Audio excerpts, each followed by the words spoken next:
कहानी की शुरुआत होती है एक खूंखार किलर से जो हाथ में हथियार लिए घूम रहा था। वो इस फ्लोर के नीचे छुपा था जहां एक कपल अपने दोस्तों को मौत की नींद सोते देख डर के मारे दुबका बैठा था। अब बारी इनकी थी, इसलिए दोनों काफी डरे सहमे वहां छुपे रहते हैं। लड़की तो इतना ज्यादा डर चुकी थी कि लड़के के बार बार समझाने के बाद भी खामोश नहीं होती और रोती रहती है, जबकि लड़का हिम्मत करके बाहर जाकर हेल्प लाने का फैसला करता है और जैसे ही बाहर की तरफ रुख करता है, किलर तुरंत उस पर हमला कर देता है और अपने पैने हथियार से उसकी गर्दन काटकर लड़की की तरफ फेंकता है। ये मंजर देखते ही लड़की की चीख निकल जाती है और वो अपनी जान बचाने के लिए जल्दी जल्दी वहां से भागने लगती है। पर अफसोस वो किलर की कैद से भाग नहीं पाती और किलर उसे भी बेरहमी से मार देता है। इसके बाद कुछ न्यूज़पेपर्स के आर्टिकल्स दिखाए जाते हैं जो चार्लीज फार्म के बारे में थे, वो जगह जहां आज तक जो भी गया वो कभी बाहर नहीं आया और उन्हें मिसिंग घोषित कर दिया गया। इस खतरनाक इंट्रो के बाद सीन शिफ्ट होता है जसन और नताशा नाम के एक कपल पर, जिनके साथ मेक नाम का एक आदमी भी था जो जसन का दोस्त था। जसन और मेक कहीं घूमने की प्लानिंग कर रहे थे। तभी मेक जसन से कहता है कि क्यों ना हम सब चार्लीज फार्म चलें, जिसे बेस्ट हॉरर प्लेस माना जाता है। हालांकि पहले वहां पर एक फैमिली रहती थी, लेकिन वो आदमखोर थी, इसलिए टाउन के लोगों ने उस पूरी फैमिली को खत्म कर दिया था। आज 1000 एकड़ में फैला वो घर पूरी तरह से वीरान और सुनसान है, इसलिए वहां कैंपिंग करने का मजा ही कुछ अलग आएगा। यह सब सुनकर जसन चार्लीज फार्म चलने के लिए राजी हो जाता है और नताशा अपनी दोस्त मेलनी को भी कॉल कर ट्रिप पर चलने को कहती है। हालांकि मेलनी और नताशा नहीं जानती थीं कि वे कहां जा रही हैं। खैर, अगले दिन मेलनी अपना सामान लेकर इन लोगों के पास आ जाती है और मेक मेलनी के साथ फ्लर्ट कर अपनी सेटिंग करने की कोशिश करता है। मेलिनी को भी मेक का ये मजाकिया अंदाज काफी पसंद आता है और फिर चारों जीप में सवार होकर अपनी ट्रिप के लिए निकल पड़ते हैं। मस्ती मजाक से भरा ये सफर काफी लंबा था। शाम ढलने को थी, इसलिए सब लोग एक पब में जाकर चार्लीज फार्म की सटीक लोकेशन के बारे में जानने की कोशिश करते हैं, लेकिन इन्हें कोई भी वहां का एड्रेस नहीं बताता, जो काफी अजीब था। ये देखकर मेक ब्लू नाम के एक बुजुर्ग आदमी के पास जाकर उनसे चार्लीज फार्म के बारे में पूछताछ करता है, जिस पर ब्लू बताता है कि काफी सालों पहले मैं भी अपने दोस्तों के साथ वहां गया था और वो जगह सच में बेहद खतरनाक है, इसलिए तुम लोग वहां मत जाओ। लेकिन मिक उसकी एक नहीं सुनता और अपने दोस्तों को लेकर बाहर आ जाता है। उसे रोकने के लिए ब्लू का एक साथी मिक के पास आकर उसे दोबारा वहां न जाने की हिदायत देता है, जिससे तंग आकर मिक उसके साथ लड़ बैठता है और गुस्से में वो आदमी भी मिक को चार्लीज फार्म का एड्रेस बता देता है, जहां मौत इन सब का इंतजार कर रही थी। बताए गए एड्रेस के मुताबिक चार्लीज फार्म अभी काफी दूर था, इसलिए ये लोग आज रात खुले आसमान के नीचे कैंपिंग कर रात गुजारने का फैसला करते हैं। आग जलाकर जब चारों बैठे होते हैं तो नताशा चार्लीज फार्म जाने से मना करती है, क्योंकि सभी लोगों ने उस जगह को खतरनाक बताया था। पर मेलिनी वहां जाना चाहती थी ताकि उस हॉरर हाउस को एक्सपीरियंस कर सके। मेकअप इनसे कहता है कि मैं तुम्हें चार्लीज फार्म की पूरी कहानी बताता हूं जो बचपन में मुझे सुनाई गई थी। 80 के दशक में जॉन और मेरिडेथ नाम का एक कपल अपने बच्चे चार्ली के साथ हंसी खुशी वहां रहा करता था। इस फैमिली को आदमखोर फैमिली कहा जाता था, क्योंकि उन्होंने फार्म पर काम करने वाले कई लोगों को मारकर खा लिया था। जॉन का ज्यादातर शिकार लड़कियां बनती थी, जिन्हें वो बेड से बांधकर फिजिकली टॉर्चर करता था, जबकि मेरिडेथ उन्हें मारकर खाना कुक करके फैमिली को खिलाती थी। चार्ली का फेवरेट फूड था रिब्स, इंसानी पसलियां, जिन्हें वो बड़े शौक से खाता था। चार्ली एक साइको बच्चा था जो देखने में काफी बदसूरत था। ऐसे ही फैमिली अपनी जिंदगी गुजार रही थी, लेकिन जब टाउन से फार्मर्स गायब होने लगे तो एक दिन कुछ लोग, जिनमें ब्लू भी शामिल था, वे उस फैमिली के घर आ गए, क्योंकि सब जान चुके थे कि ये फैमिली आदमखोर है। पर जॉन ने अपनी गलती एक्सेप्ट नहीं की और गुस्से में ब्लू ने जॉन को मार दिया, जबकि मेरिडेथ जान बचाकर घर के पिछले रास्ते से चार्ली को लेकर भाग निकली। जब टाउन के लोग घर के अंदर दाखिल हुए तो वहां कई लोगों की डेड बॉडीज थीं, जिन्हें बेरहमी से मारा गया था, जबकि मेरिडेथ और चार्ली बचकर भाग गए और कहा जाता है कि आज भी चार्ली जिंदा है। ये हॉरर सी स्टोरी सुनने के बाद तो नताशा के पसीने ही छूट गए, लेकिन मिक ने उसे समझाया कि ये सिर्फ एक अफवाह है, इसलिए हमें वहां चलना चाहिए, जिस पर नताशा भी राजी हो गई। अगली सुबह चार्लीज फार्म तक पहुंचने के लिए जसन अपने दोस्त टोनी को कॉल करता है, जिस पर टोनी कहता है कि तुम लोग वहां न जाओ, यही बेहतर है। लेकिन जसन तो ठान के बैठा था कि वहां वो जाकर ही रहेगा, इसलिए टोनी से एड्रेस बताने की जिद करता है और टोनी भी इसे लोकेशन बता देता है और साथ ही अलर्ट रहने को भी कहता है। जिसके बाद ये चारों फुल एक्साइटेड मूड से आगे का सफर तय करते हैं और कुछ देर में चार्लीज फार्म के पास पहुंच जाते हैं, जहां दरवाजे पर ताला लगा हुआ था और आगे जीप नहीं जा सकती थी, इसलिए जीप को यहीं छोड़कर आगे पैदल ही जाते हैं। तकरीबन 2 किलोमीटर तक पैदल चलने के बाद आखिरकार ये लोग चार्लीज फार्म पहुंच ही जाते हैं, जो काफी बेकार सी हालत में था।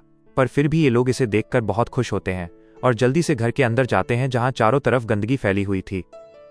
घर को विजिट करते वक्त इन्हें एक कमरा नजर आता है जिसका दरवाजा लॉक था, लेकिन मेक थोड़ी देर की मेहनत के बाद इस डोर को ओपन कर देता है। और जब सब अंदर जाकर देखते हैं तो इन्हें चार्ली के बचपन का एक टैडी मिलता है, जो मेलिनी को काफी क्यूट लगता है, इसलिए वो उसे अपने पास रखने का फैसला करती है। हालांकि नताशा उसे ऐसा करने से मना करती है, पर वो उसकी एक नहीं सुनती और अपने बैग में टैडी को रख लेती है। जसन जब एक रूम में जाता है तो उसे जमीन पर खून के धब्बे नजर आते हैं। ये वही कमरा था जहां एक लड़की, जिसका नाम एवर था, उसे टॉर्चर किया गया था। यहां से कहानी पास्ट में घूमती है। जब टाउन के लोग घर के अंदर एंटर हुए तो उन्हें एवर की बीच में से चिरी हुई डेड बॉडी मिली थी, जबकि कुछ और भी लोगों की डेड बॉडीज मौजूद थीं जो सड़ी हुई हालत में थीं। जब टाउन के लोगों को मेरिडेथ और चार्ली नजर नहीं आए तो उन्होंने उन्हें तलाशना शुरू कर दिया और कुछ ही देर में मेरिडेथ को पकड़ भी लिया, जिसके साथ चार्ली नहीं था, क्योंकि मेरिडेथ ने उसे पहले ही कहीं छुपा दिया था। जबकि मेरिडेथ ने लोगों को बताया कि वो 1 साल पहले मर गया है, और इस झूठ पर यकीन कर लोगों ने मेरिडेथ को भी मार डाला, और ये सब चार्ली भी छुपकर देख रहा था। ये पूरी कहानी मिक ही सुना रहा था, जिससे ये तीनों थोड़े घबरा जाते हैं। लेकिन फिर मिक सबको शांत कर सोने के लिए रूम्स में भेज देता है। रात को मेलिनी जब चार्ली का टैडी अपने पास रखकर सो रही होती है तो अचानक उसे अपने सामने एक लंबा चौड़ा इंसान नजर आता है, लेकिन वो गहरी नींद में होने की वजह से उस पर ध्यान दिए बिना वापस सो जाती है। अगले दिन गॉर्डन और अलीसा नाम के 2 और शख्स चार्लीज फार्म में आते हैं और इन लोगों से मुलाकात कर बताते हैं कि हम यहाँ अपने दोस्तों को तलाशने आए हैं जो हफ्तों पहले यहाँ से गायब हो गए, और शायद ये मूवी की शुरुआती कपल की ही बात कर रहे थे। खैर, सब बैठकर नाश्ता करते हुए चार्लीज फार्म की बात करने लगते हैं और मेलिनी इसी बीच चार्ली का टैडी लेने जाती है तो वो उसे बैग में नहीं मिलता। इस चोरी का इल्जाम वो मेक पर लगाती है, लेकिन मेक साफ इनकार कर देता है कि उसने टैडी नहीं लिया। ये सुन मेलिनी इन सबको बताती है कि कल रात को कोई रूम में आया था और शायद वही टैडी ले गया, लेकिन कोई भी इसकी बात पर यकीन नहीं करता। और फिर सब लोग 2-2 के ग्रुप में डिवाइड होकर फार्म को एक्सप्लोर करने के लिए निकल पड़ते हैं। रास्ते में इन्हें कई लावारिस कारें खड़ी नजर आती हैं जिनके मालिकों का कहीं कोई नामो निशान नहीं था, लेकिन फिर भी ये लोग डरते नहीं हैं बल्कि आगे बढ़ते रहते हैं। कुछ दूरी पर मेक और मेलिनी को एक अंधेरे में डूबा हुआ गड्ढा नजर आता है जिसमें से बहुत ही भयानक बदबू आ रही थी, पर अंधेरा इतना ज्यादा था कि इन्हें कुछ भी नजर नहीं आया और वे आगे बढ़ गए। लेकिन इन्हें ये नहीं पता होता कि कोई उन पर नजर रखे हुए है। खैर, मेक और मेलिनी को आगे एक झील मिलती है जिसके अंदर दोनों नहाने चले जाते हैं।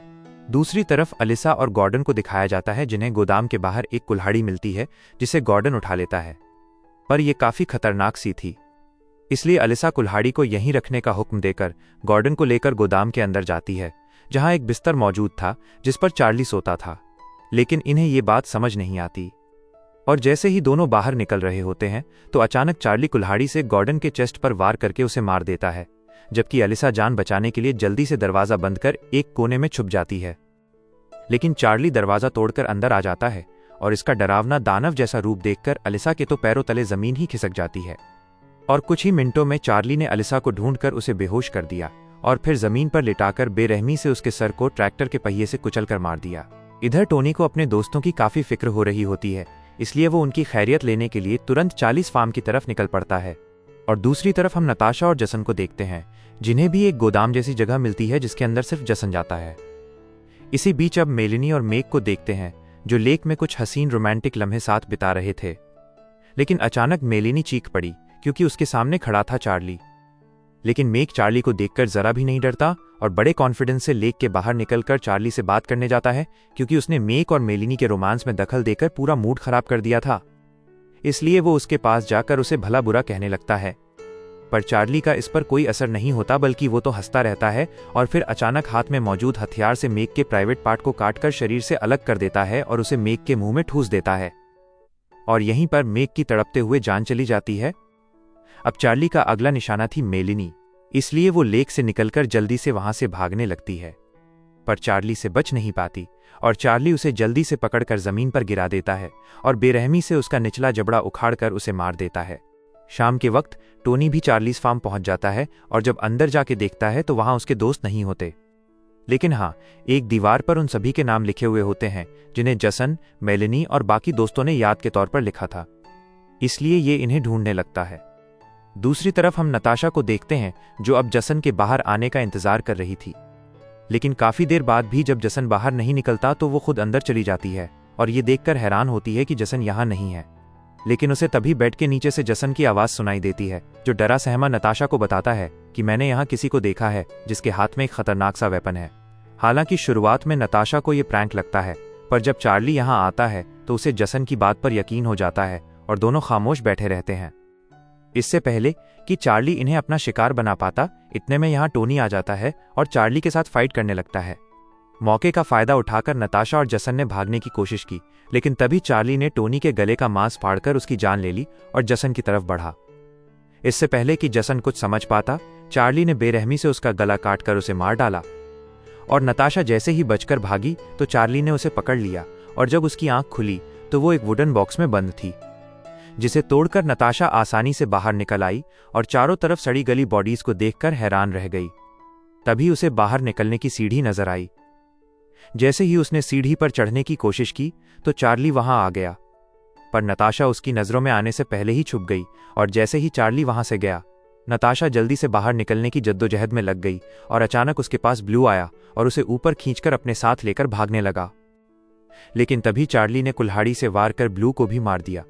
अब बारी थी नताशा की, इसलिए उसने हिम्मत दिखाते हुए जल्दी से ब्लू की गन लेकर चार्ली को शूट कर जमीन पर गिरा डाला और तुरंत ट्रक की तरफ भागने लगी। लेकिन तभी चार्ली वहां आ गया और उसने नताशा को शूट कर उसे भी मार डाला और फिर उसकी बॉडी को उठाकर वहां से ले गया और इसी के साथ इस मूवी का दी एंड हो गया। हाँ तो दोस्तों, कैसी लगी आज की हमारी वीडियो? अगर अच्छी लगी तो इस वीडियो को लाइक करना और चैनल पर नए हैं तो चैनल को सब्सक्राइब करना ना भूलना। शुक्रिया।